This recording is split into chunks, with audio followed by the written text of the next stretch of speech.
Là, vous sortez du débat à l'Agora. Et quel est le sens de votre venue qui est un peu spéciale cette année? Alors d'abord, ça fait des années que je viens à la fête de l'UMA et que je viens chaque année, parce que je pense que c'est un moment important, à la fois festif et politique. Il n'y a pas tant d'endroits comme celui-là. Et puis c'est vrai qu'on est dans un moment particulier. 2 ans après la victoire de la gauche et des écologistes, on est dans une situation politique assez fracturée, avec beaucoup de déceptions, voire de désillusions. Et donc moi je suis venue redire à quel point je pense que le rassemblement de la gauche et des écologistes pour mettre en place une politique de transition écologique, une politique de justice sociale, c'est essentiel.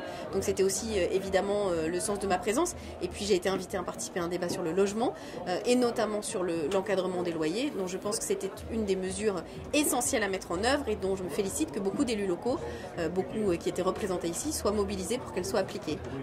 Et là, c'est un symbole parce que c'est un bus où il y a une pétition qui est signée pour défendre la garantie universelle des loyers, qui était une autre mesure de votre loi.